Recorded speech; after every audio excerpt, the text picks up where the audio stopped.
এবার আল্লাহ রাব্বুল আলামিন বলেন, আমি আমার বান্দাদেরকে দুইটা জিনিস দিয়ে আমি দুনিয়াতে প্রেরণ করব। একটা হলো নফসানিয়াত, একটা হলো উবুদিয়াত।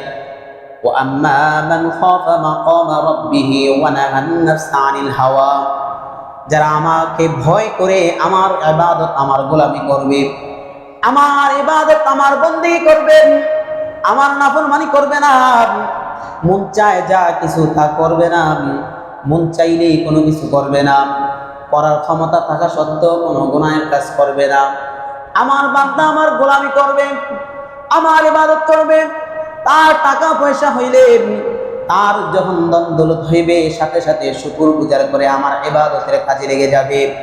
আমার হজ্জুল বাইতুল্লাহতে ইবাদতের জন্য চলে যাবে, হজ করে আসবে, তাওয়াফ করে আসবে, তাদের গুনাহগুলো মোচন করে আসবে।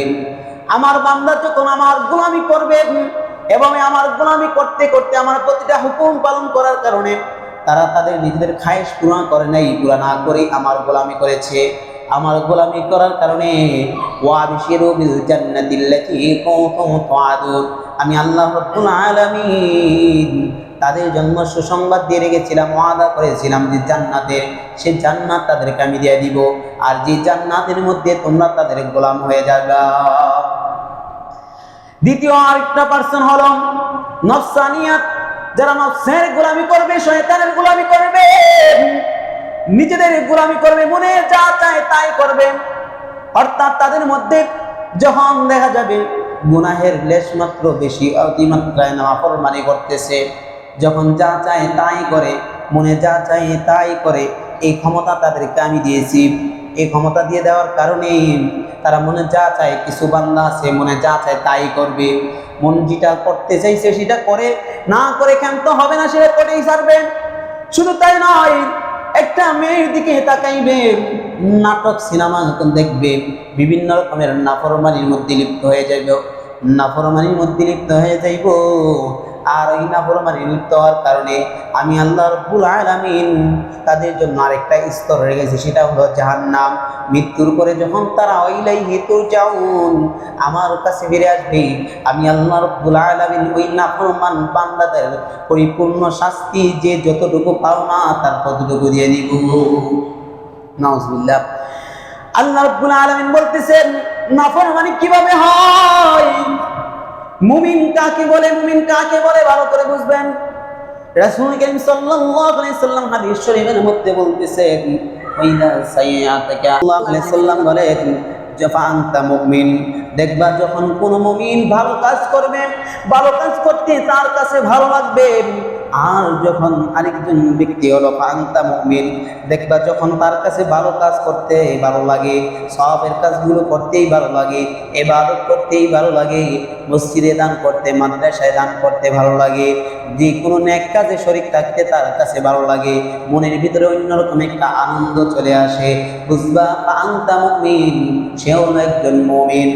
আর যদি তার মনের ভিতরে ভালো কাজগুলো অনিয়া চলে আসে, ভালো কাজ করতে ভালো লাগে না, তার মনের ভিতরে কষ্ট হয়, বিরক্ত মনে হয়, মসজিদে আসলে দেখবা তার ভিতরে অস্থিরতা শুরু হয়ে যায়, মসজিদে আসলে দেখবা তার ভালো কথাগুলো তার কানের ভিতরে যখন পৌঁছে যায়, তখন দেখবা তার মনের ভিতরে কখন মসজিদ থেকে বের হবে সেই চিন্তা ফিকিরে নেমে যায়, তখন তার খারাপ কাজগুলো করতে তখন ভালো লাগে, নাটক সিনেমা দেখতে তার ভালো লাগে, যখন একটা মেয়ে লোকের দিকে তাকায়, বারবার তাকায়, তার মনের ভিতরে নফসের খায়েশ পুরা করার জন্য নফসের যে চিন্তা ভাবনা আছে, মনের ভিতরে শয়তানের ঘুরপাক খাইতেছে, মনের ভিতরে তার গুনাহের কাজটা তার ভালো হলো। সাগর নদীর এবং নদী নালার ভিতরে, পানির ভিতরে মাছের স্থান, ওই মাছ যদি পানির ভিতরে থাকে শান্তিতে থাকে না অশান্তিতে থাকে? কথা বলেন, শান্তিতে থাকে না অশান্তিতে থাকে? শান্তিতে থাকে। মাছটা যদি আবার ওই নদী থেকে তুলে নিয়ে আসেন, ওই নালা থেকে নিয়ে আসেন, যখন উপরে উঠানো হয় পানি থাকে না, তখন মাছটা ছটফট ছটফট করতে থাকে কিনা বলেন? আপনারা এটা ভালো করে আমার থেকে বুঝবেন। ভালো করে আপনারা আমার থেকে ভালো জানেন, মাছটা যতক্ষণ পর্যন্ত নদীতে থাকে ততক্ষণ সে আনন্দে উল্লাসের মধ্যে থাকে, শান্তিতে বসবাস করে। যখন এই নদী থেকে আপনি মাছটা তুলে নিয়ে আসবেন, আনার পরে যখন আপনার মাটিতে নিয়ে আসছেন বা একটা পাতিলার মধ্যে নিয়েছেন, এক পাতিলার সাথে সাথে ওই পাতিলার মধ্যে পানি না পাইয়া মাছটা ছটফট করতে থাকে। কথা বলেন ঠিক কিনা? কারণ সে শান্তি পাইতেছে না, তার ভিতরে একটা অশান্তি কাজ করতেছে, তার ভিতরে একটা অশান্তি অস্থিরতা চলে আসছে।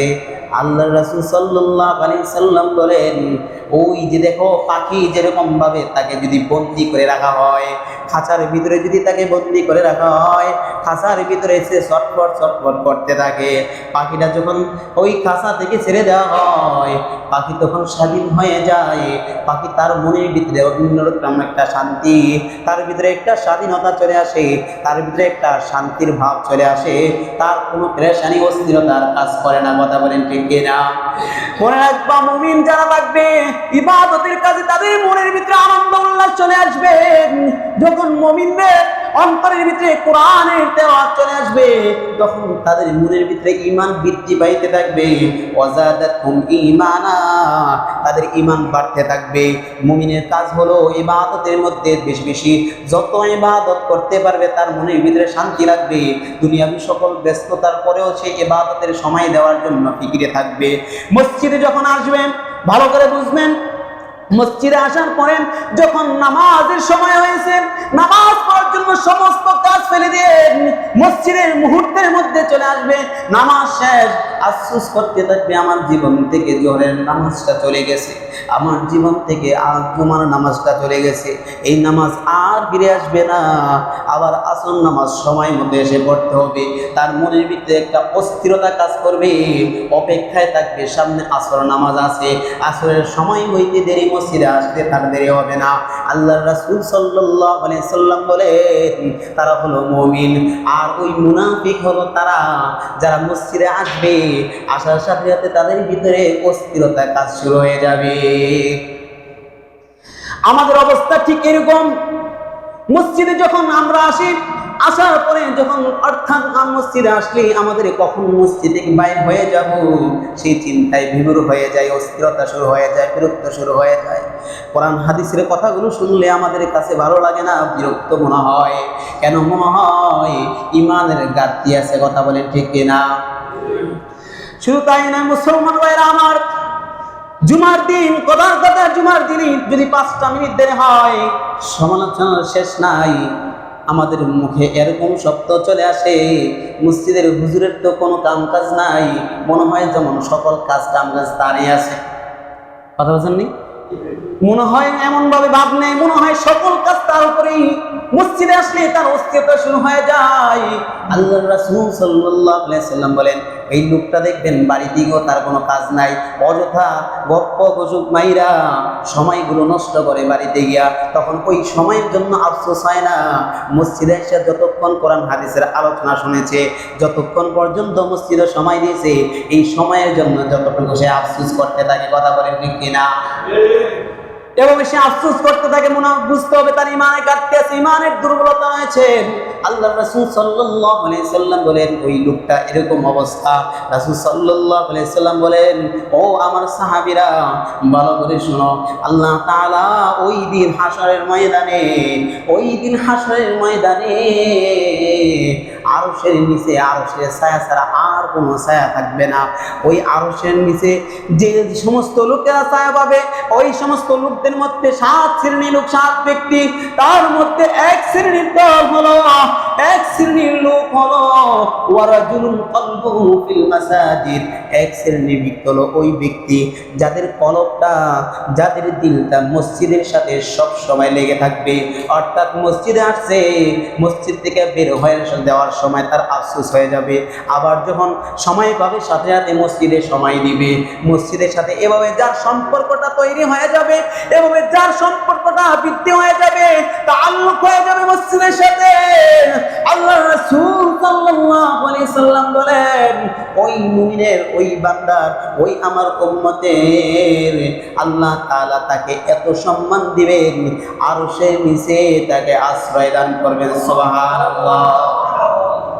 এই জন্য আমরা যেন আফসোস করি, বুঝতে হবে কেউ যদি আপনার সামনে এভাবে আফসোস করে সময়ের জন্য, যে সময়টা নষ্ট হয়ে গেল মসজিদে যাওয়ার কারণে আমার সময়টা নষ্ট করে দিল, দুনিয়ার জন্য আপনি আইসা যদি আপনার ইবাদতের জন্য আইসা দুনিয়ার জন্য আফসোস করতে থাকেন, তাহলে এখানে বুঝতে আর বাকি নাই আপনার ইমানের মধ্যে ঘাটতি ছাড়া আর কিছু নাই। কথা বলেন ঠিক কিনা?